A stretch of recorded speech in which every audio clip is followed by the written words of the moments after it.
सुन रहे हैं ये कहानी आशुतोष के साथ पॉकेट एफएम पर। सुपर अर्जुन एपिसोड 4 मुकाबला। एक सीनियर चिढ़ाता हुआ बोलता है, देख के चल, नया है क्या, कहीं लगी तो नहीं।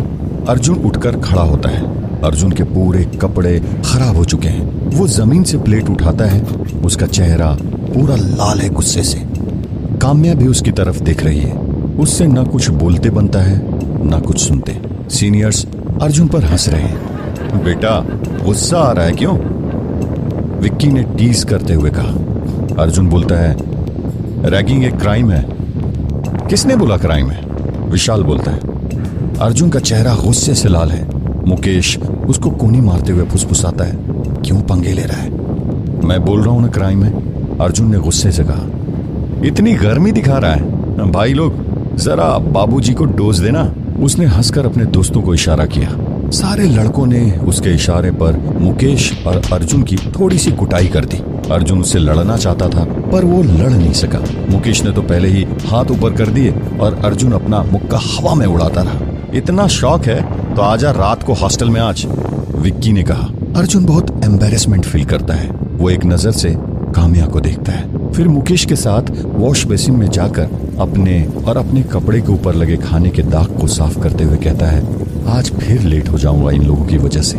अर्जुन जैसे तैसे अपने कपड़े के दाग छुटाकर कॉलेज से निकलता है और अपने पार्ट टाइम जॉब के लिए बस पकड़ता है। बस से उतरने के बाद इधर अर्जुन दौड़ा दौड़ा शॉपिंग मॉल में पहुंचता है और स्टोर मैनेजर की ओर देखता है, जो कि रजिस्टर में कुछ लिखने में बिजी है। अर्जुन उसकी नजरों से बचने की कोशिश करता है और धीरे धीरे स्टोर रूम की तरफ बढ़ने लगता है। जैसे ही वो अंदर घुसने वाला होता है, वैसे ही स्टोर मैनेजर बोलता है, अंदर जाके यूनिफॉर्म पहनने की जरूरत नहीं है, अब तेरा अरेंजमेंट बाहर कर दिया है। ये सुनते ही अर्जुन खुश हो जाता है और मैनेजर के पास जाता है। उसके टेबल के सामने खड़ा होकर मुस्कुराने लगता है। मैनेजर खींचते हुए कहता है, दांत क्या दिखा रहा है? इतना सुनते ही अर्जुन की खुशी फुर हो जाती है। अब से काम पर आने की जरूरत नहीं है, मैनेजर ने गुस्से में कहा, जो कि अर्जुन के रोज रोज लेट आने से परेशान हो चुका है। लेकिन आज वो अर्जुन बोलना चाहता है, लेकिन मैनेजर अर्जुन की बात बीच में ही काटते हुए बोलता है, ओए तेरे बहानों की लिस्ट फुल हो चुकी है, ऐसा है तू आराम कर, तेरी छुट्टी आज से। लेकिन पाजी, अर्जुन टोकता है, ओए ये तेरे प्यादा घर है, जब मूड हुआ मुंह उठा के चल दिया। मैनेजर थोड़ा हाइपर होकर बोलता है, पाजी एक मौका और दे दो, अर्जुन रिक्वेस्ट करता है। ओ पाई, तू 80 एक मौका दे दे, तू निकल यहाँ से। मैनेजर उसको बाहर की तरफ उंगली दिखाते हुए कहता है। अर्जुन मैनेजर की तरफ उम्मीद भरी नजरों से देखता है। मैनेजर उसकी तरफ सर उठाकर देखता है और बोलता है, क्या अब फेयरवेल सेरेमनी का वेट कर रहा है? अर्जुन थोड़ा रुक कर हिचकिचाते हुए, पाजी सैलरी मिल जाती तो। मैनेजर उसकी तरफ देखता है और फिर बोलता है, अच्छा याद दिलाया तूने, सैलरी। मैनेजर अपनी टेबल की ड्रॉअर खींचता है और 500 रुपए के 2 नोट निकालकर अर्जुन की तरफ बढ़ाता है और कहता है, full and final. Arjun note को अपने हाथ में ले लेता है और देखता है, ये तो सिर्फ 1000 रुपए ही है। फिर मैनेजर की तरफ देखकर बोलता है, ये सिर्फ 1000 है, सैलरी तो 5000 थी। तेरी गैर हाजिरी में दूसरा लड़का जो ओवर टाइम करता है, उसकी पेमेंट कौन करेगा बाबूजी? मैनेजर अर्जुन को लताड़ते हुए कहता है। अर्जुन मैनेजर की तरफ अविश्वास भरी निगाहों से देखता है और निराश होकर मैनेजर द्वारा दिए गए 1000 रुपए अपनी शर्ट की ऊपर के पॉकेट में रख लेता है। अर्जुन शॉपिंग मॉल से बाहर आता है और सिटी बस पकड़कर उसमें बैठ जाता है। इधर अर्जुन अपने छोटे से कमरे में अपने बिस्तर पर लेटा हुआ छत की तरफ एक टक देखते हुए कुछ सोच रहा है। अचानक उसका ध्यान टूटता है और वो घड़ी देखता है जिसमें 11 बजने को है। अर्जुन को ध्यान आता है कि उसे हॉस्टल में हो रही अंडरग्राउंड बॉक्सिंग में भी जाना है। अर्जुन फुर्ती से उठता है और हवा में कुछ बॉक्सिंग मूवमेंट्स की प्रैक्टिस करता है। अर्जुन जोश में आकर एक पंच कमरे की दीवार पर मारता है। जैसे ही पंच दीवार पर लगता है, अर्जुन चोट से कराह उठता है। Oh my God! अर्जुन दर्द से अपना हाथ झटकता है। दूसरी तरफ इसी समय श्रीनिवासन अपने घर में एक हुड वाला कोट पहनकर निकलता है और घर के बाहर खड़ी अपनी कार में बैठ जाता है और वो ड्राइविंग करते हुए कॉलेज कैंपस से बाहर आता है। थोड़ी देर में वो गोमती नगर कॉलोनी में पहुंच जाता है। और वो धीरे धीरे ड्राइविंग करके अर्जुन के घर से थोड़ी दूर पर कार को रोक देता है और एक दूरबीन से अर्जुन के घर की तरफ नजरें गड़ाए देखता है। इधर अर्जुन अपनी बॉक्सिंग प्रैक्टिस पूरी कर चुका है। थोड़ी देर बाद अर्जुन कमरे में दरवाजे की खूंटी पर टंगी हुई ब्लू कलर की जींस और व्हाइट टी शर्ट पहनता है और धीरे धीरे बिना आवाज किए हुए अपने कमरे से बाहर निकलता है और दरवाजा बंद कर देता है। अर्जुन बारी बारी से चाचा, चाची और अपने कजन के कमरों में झांक कर देखता है। सभी लोग सो रहे हैं। अर्जुन ड्राइंग रूम में रखी स्कूटी की चाबी को उठा लेता है और सावधानी से बिना कोई आवाज किए बाहर आ जाता है और चुपके से बाहर जाने के लिए स्कूटी निकालता है। अर्जुन पूरा जोर लगाता है। स्कूटी उसके लिए थोड़ी ज्यादा भारी है, लेकिन वो स्कूटी को बाहर ले जाने में कामयाब हो जाता है। स्कूटी को स्टैंड पर खड़ी करता है और धीरे से बिना आवाज किए घर का मेन दरवाजा बंद कर देता है। स्कूटी को घर से थोड़ा दूर पैदल ले जाकर स्टार्ट करता है और हॉस्टल के लिए रवाना हो जाता है। दूसरी तरफ थोड़ी दूरी पर कार में बैठा श्रीनिवासन दूरबीन से अर्जुन को स्कूटी पर जाते हुए देखता है और थोड़ी देर बाद वो अपनी कार को अर्जुन के पीछे लगा देता है।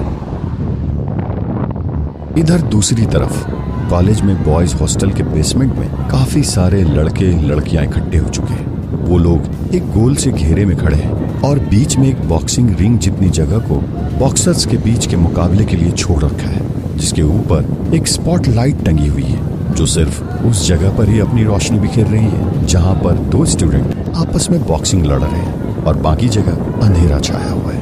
उस गोल घेरे के आसपास खड़े लड़के और लड़कियां एक एक पंच पर अपनी अपनी टीम का हौसला अफजाई कर रहे हैं। उधर दूसरी तरफ अर्जुन अपनी कजन की स्कूटी चलाते हुए बॉयज हॉस्टल के बेसमेंट में एंट्री करता है और दूसरे छोर पर बॉक्सिंग रिंग के आसपास लड़के और लड़कियों का हुजूम दिखता है जो विकी और दूसरे लड़के अजय का मुकाबला देखकर एक्साइटमेंट में चिल्ला रहे हैं। मार मार, एक पंच और, come on Vicky, come on, knock him down. इन सब आवाजों को सुनकर अर्जुन थोड़ा सा घबरा जाता है। वो अपनी स्कूटी पार्क करके उन लोगों की तरफ जाता है। उसके मन में थोड़ा संदेह और डर है, लेकिन वो फिर भी हिम्मत करके आगे बढ़ता है। थोड़ी देर में अर्जुन उन लड़के लड़कियों के बीच में से होके फाइटिंग स्पॉट के एकदम पास जाके खड़ा हो जाता है। विकी और अजय के बीच एक जोरदार मुकाबला चल रहा है। स्पॉटलाइट सीधे विकी पर पड़ रही है और पसीने से तरबतर उसकी बॉडी और भी खतरनाक दिख रही है। विकी अपने विरोधी को सीधे 2 पंच पीठ में मारता है। क्राउड चिल्लाती है, come on Vicky, come on Vicky, break इस जाओ। सभी लड़के लड़कियां उन्माद और एक्साइटमेंट में चिल्ला रहे हैं और पास ही म्यूजिक सिस्टम से बज रहा म्यूजिक माहौल में एड्रेनलिन घुलने का काम कर रहा है। अर्जुन भी क्लैपिंग करता है और मैच को मजे से देखने लगता है। बीच बीच में उसकी नजर इधर उधर मुकेश को तलाश करती है, लेकिन वो कहीं नहीं दिखता। थोड़ी देर बाद अचानक ही उसकी नजर दूसरी ओर खड़ी काम्या पर पड़ती है, जो भीड़ के साथ ही विकी को चीयर अप कर रही है। विकी अपने विरोधी अजय को लगातार 5 पंच जबड़े में मारता है और अजय जमीन पर गिर जाता है और क्राउड चिल्लाती है, 1 2। बीच में अजय के सपोर्टर्स की आवाज आती है, come on Ajay, get up you coward. 3 4 5। लेकिन अजय नहीं उठ पाता और विकी अपने दोनों बाजुओं को विनिंग साइन में ऊपर कर लेता है कोई और जो मुझे चैलेंज दे, विकी चिल्लाता है। अर्जुन के पास ही खड़ा एक सीनियर अर्जुन को पहचान लेता है और सोचता है, अरे ये तो वही है कैंटीन में जिसको पीटा था। वो सीनियर अर्जुन से बोलता है, अरे तुझे भी तो लड़ना था ना। वो सीनियर लड़का अर्जुन का एक हाथ ऊपर उठाकर बोलता है, हमारे बीच अर्जुन आ चुका है जो विक्की को धूल चटाएगा, जा बेटा। सीनियर उसको आगे की तरफ धक्का दे देता है और अर्जुन एकदम सामने स्पॉटलाइट के जस्ट नीचे आ जाता है। पीछे से एक लड़का उसको बॉक्सिंग ग्लव्स देता है। अर्जुन ग्लव्स को अपने हाथों में पहन लेता है और लड़ने के लिए रेडी हो जाता है। अर्जुन थोड़ा सा सहमा हुआ है, फिर वो काम्या की तरफ देखता है और एक लंबी गहरी सांस लेता है। अर्जुन अर्जुन अर्जुन।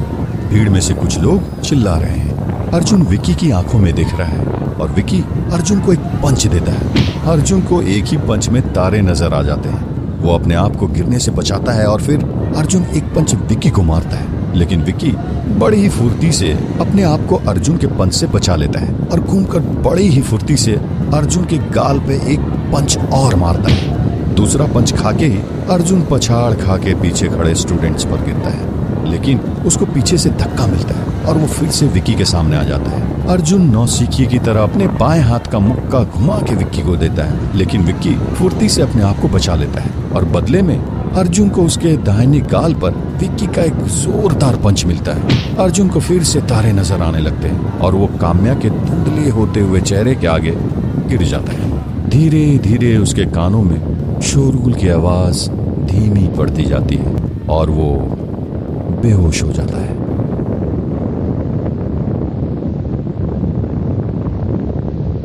आप सुन रहे हैं ये कहानी आशुतोष के साथ पॉकेट एफएम पर। Super Arjun episode 5। करीब आधे घंटे के बाद अर्जुन को होश आता है और वो देखता है कि आसपास कोई मौजूद नहीं है, सब लोग जा चुके हैं। अर्जुन उठ के बैठता है, उसका पूरा शरीर अभी भी दर्द कर रहा है। वो अपने दाहिने गाल को टच करता है तो दर्द से कहरा उठता है। उसका दाहिना गाल थोड़ा सूज चुका है। अर्जुन जमीन से उठता है और धीरे धीरे अपनी स्कूटी की तरफ बढ़ता है। अर्जुन बड़ी मुश्किल से अपनी स्कूटी पर बैठता है और स्टार्ट करके हॉस्टल के बेसमेंट से बाहर आ जाता है। हॉस्टल से बाहर आते समय ऐसा लग रहा है जैसे यहाँ कुछ हुआ ही नहीं था। घड़ी में करीब रात के 2:30 बज चुके हैं। अर्जुन खाली सुनसान रोड पर अपनी स्कूटी को हवाई जहाज की तरह दौड़ा रहा है। अचानक सामने से उसे एक ट्रक आते हुए दिखता है, जिसके अंदर बैठा ड्राइवर अपनी मस्ती में देसी दारू पीते हुए ड्राइव कर रहा है और गुनगुना रहा है, ओ गड्डी जांदी है छलांगा मार दे, मैनू याद आए मेरे यार दी। और दूसरी तरफ से सड़क पर कूड़ा उठाने वाले कुछ छोटे बच्चे सड़क पार कर रहे हैं। अर्जुन खतरे को भांप लेता है और फटाफट से अपनी स्कूटी उस तेजी से आते हुए ट्रक के सामने ले जाता है। ट्रक स्कूटी में टक्कर मारता है और स्कूटी दूसरी तरफ गिर जाती है। अर्जुन हवा में कलाबाजी खाते हुए खड़ा हो जाता है। वो बच्चे अर्जुन की तरफ देखकर सरप्राइज है, लेकिन ट्रक भी अपनी जगह से 20 मीटर धक्का खा के पीछे चला जाता है और ड्राइवर ट्रक पर बड़ी मुश्किल से काबू करता है। ड्राइवर आश्चर्य में है कि एक स्कूटी की टक्कर से मेरा ट्रक कैसे पीछे चला गया। ट्रक वाला ट्रक स्टार्ट करता है और अर्जुन को देखकर चिल्लाता है, ओए मरने के लिए घूम रहा है क्या आधी रात में? पूरा पैक गिरा दिया मेरा। अर्जुन ड्राइवर की तरफ देख रहा है और सोचता है कि इसमें मेरी क्या गलती। अर्जुन दूसरी तरफ गिरी हुई अपनी स्कूटी के पास जाता है और उसे उठाने लगता है। उसे अपनी स्कूटी बहुत हल्की मालूम देती है। वो उसको सिर्फ एक हाथ की एक उंगली से हिला डुला सकता है। अर्जुन फिर से स्कूटी को एक हाथ से इधर से उधर रखता है। पास ही खड़े वो बच्चे अर्जुन को उसका करतब समझकर देख रहे हैं और सरप्राइज्ड हैं। अर्जुन उन बच्चों को देखकर मुस्कुराता है। ट्रक ड्राइवर ये देखकर डर जाता है और सोचता है, ओए लगता है ये सुनसान सड़क पे भूत नाच रहा, जल्दी गड्डी स्टार्ट हो जा, भागने में ही भलाई है। ट्रक ड्राइवर की हालत खराब है। वो ट्रक स्टार्ट करता है और फुल स्पीड में भाग लेता है। अर्जुन सरप्राइज्ड है कि अचानक ऐसा कैसे हो गया। जिस स्कूटी को खींचने में पहले इतनी मुश्किल होती थी, अब अचानक उसको उठाना और इधर उधर रखना उसके बाएं हाथ का खेल कैसे हो गया। ट्रक ट्रक भूत करके अर्जुन अपनी बाजुओं को देखता है और अपनी बाइसेप्स को टच करता है। उसे एहसास होता है कि उसकी बाइसेप्स जहां पहले थुलथुली सी थी, अब एकदम फौलाद जैसी सख्त हो चुकी है, जैसे कि वो एक रेगुलर जिम जाने वाला लड़का हो। अर्जुन को बिल्कुल भी समझ नहीं आ रहा कि आखिर ऐसा हो कैसे गया। वो अपनी स्कूटी को देखता है जिसकी बॉडी पर कुछ स्क्रैच आ चुके हैं। अर्जुन उन स्क्रैच को टच करता है तो सोचता है कि इसको कैसे भी करके ठीक करना होगा। फिर से स्कूटी पर बैठता है, स्टार्ट करके घर की ओर चला जाता है। थोड़ी देर में अर्जुन घर पहुंचता है। उस वक्त घर में सभी लोग सो चुके हैं। अर्जुन अपनी डुप्लीकेट चाबी से घर का दरवाजा खोलता है और चुपके से बिना आवाज किए घर के अंदर दाखिल होता है और स्कूटी को ठीक वैसे ही खड़ा कर देता है जैसे वो पहले खड़ी थी। अर्जुन धीमे धीमे कदमों से अपने रूम की तरफ जैसे ही जाने वाला होता है, वैसे ही उसका हाथ टेबल पर पड़े गुलदस्ते पर लग जाता है और उसके हाथ से टकराकर वो गुलदस्ता बस नीचे गिर ही रहा है कि अर्जुन हवा की फुर्ती से उस गुलदस्ते को उस समय पकड़ लेता है जब वो बस जमीन से टकराने ही वाला होता है और उतनी ही फुर्ती से वो उसे वापस टेबल पर रख देता है। ये सब कुछ इतना ऑटोमेटिक और क्विक हुआ कि अर्जुन भी समझ नहीं पा रहा था कि आखिर ये सब कैसे हुआ। अर्जुन नोटिस करता है कि उसकी कॉग्निशन एबिलिटी बदल गई है। जहां एक तरफ उस पर पहले सुस्ती छाई रहती थी, वहीं अब अर्जुन अपने आप को काफी फुर्तीला और चुस्त महसूस कर रहा है। लेकिन वो अभी भी कंफ्यूज है कि ऐसा क्यों हो रहा है। अर्जुन एक नजर घुमा के आंगन में खड़ी स्कूटी पर डालता है और सोचता है कि इसमें लगे स्क्रैच का कुछ करना होगा। वो घर के स्टोर रूम में जाता है। स्टोर रूम पुराने कबाड़ से भरा हुआ है। हर तरफ ऊपर नीचे मकड़ी के जाले लगे हुए हैं। ऐसा लगता है जैसे वो बहुत लंबे समय से बंद था। स्टोर रूम में रखे सामान पर धूल जमी हुई है। अर्जुन इधर उधर कुछ ढूंढ रहा है कि शायद स्कूटी पर लगे डेंट को कवर करने के लिए कोई कलर मिल जाए। उसे ऊपर एक रैक पर लेदर का एक बैग रखा हुआ दिखाई देता है। अर्जुन सोचता है शायद उस बैग में ऐसा कुछ मिल जाए जो वो ढूंढ रहा है। अर्जुन एक टेबल पर चढ़कर उस बैग को रैक से उतार लेता है। इस बैग पर इतनी धूल जमी है कि थोड़ी धूल अर्जुन के मुंह में जाने से वो जोर जोर से खांसने लगता है और बैग को छिटक देता है। बैग जमीन पर एक आवाज के साथ गिरता है और गिरते ही खुल जाता है और बैग के अंदर रखे कुछ पेपर्स और फाइल्स बाहर निकलकर फैल जाते हैं। अर्जुन टेबल से नीचे उतरकर उन पेपर्स और फाइल को समेटने लगता है। उसे पेपर्स में कुछ पुराने अखबार की कटिंग्स और एक फाइल मिलती है जिस पर कॉन्फिडेंशियल लिखा हुआ है।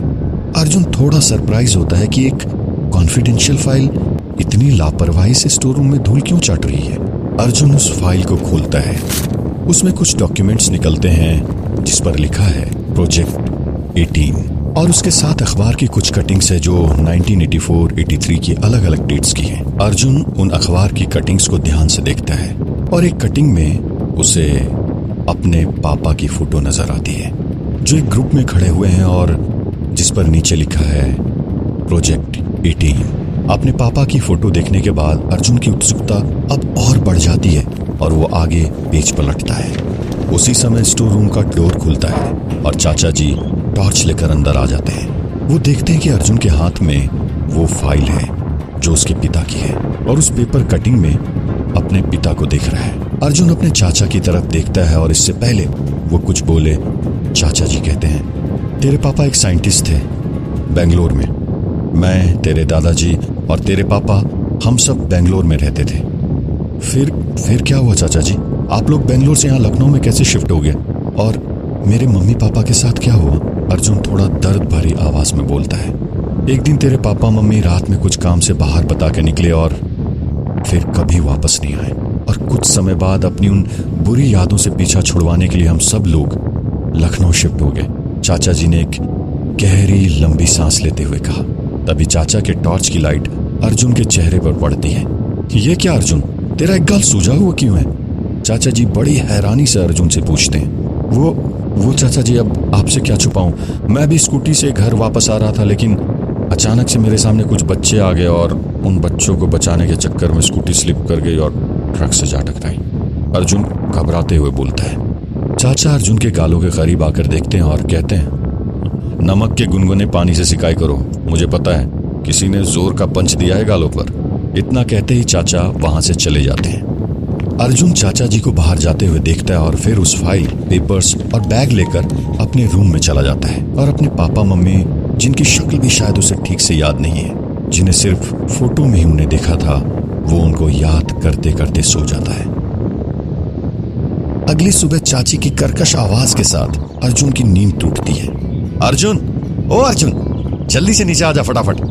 चाची ने नीचे से आवाज लगाई। आया चाची जी। अर्जुन अपने कमरे में लेटे लेटे ही बोलता है और गहरी अंगड़ाई लेने के बाद अर्जुन उठता है और वो एकदम तरोताजा महसूस करता है। अर्जुन फुर्ती से अपने बेड से जंप लगाता है और जमीन पर खड़ा हो जाता है। अर्जुन अपने गालों को टच करता है। उसकी गाल की सूजन गायब हो चुकी है। वो बाथरूम में जाता है और शीशे में अपना चेहरा देखता है। देखकर हैरान हो जाता है। अर्जुन के चेहरे पर चोट का एक भी निशान नहीं था। अर्जुन अपनी टी शर्ट उतारता है और देखता है पहले उसकी बॉडी जो बिल्कुल लुंज पुंज थी, वो अब एक गठा हुआ शरीर बन चुका है। वो अपनी बॉडी को धीरे से टच करता है। सोचता है, ये वाकई में मैं हूँ या कोई और? अब यह सब देखकर अर्जुन चौंक जाता है और उसे लगता है शायद वो कोई सपना देख रहा है। वो जोर से अपने हाथों में चिकौटी देता है, पर ये सच है। अरे ये कैसे हो सकता है? चोट के निशान अचानक कहाँ गायब हो गए और मेरा शरीर भी इतना टूट कैसे हो गया? ऐसे कई सवाल अर्जुन के मन में उमड़ रहे हैं। फिर अर्जुन को प्रोफेसर श्रीनिवासन की बात याद आती है। उसने उस दिन क्लास में कहा था, तुम्हारे अंदर भी एक सुपर पावर है, बस तुम्हें उसे रियलाइज करने का मौका चाहिए। अर्जुन नोटिस करता है कल रात के ट्रक एक्सीडेंट के बाद से उसके अंदर एक अजीब सी ऊर्जा है। अर्जुन अपने मन में सोचता है कि कहीं श्रीनिवासन इसी सुपर पावर की बात तो नहीं कर रहा था। अर्जुन अपने रूम से बाहर निकलता है और अपने आप को आजमाने के लिए नीचे जाती सीढ़ियों पर कलाबाजी खाता हुआ उतरता है और वो कुछ ही सेकंड्स के अंदर ही तुरंत नीचे आ जाता है। अर्जुन किचन में देखता है कि बर्तनों का अंबार लगा हुआ है। वो सिंक की तरफ आगे बढ़ता है। इसी बीच पीछे से चाची की आवाज आती है, बर्तन धो ले फटाफट, फिर आलू के पराठे और चाय बना दे। इतना बोलते हुए चाची किचन में दाखिल होती है और चाची की आंखें फटी की फटी रह जाती है।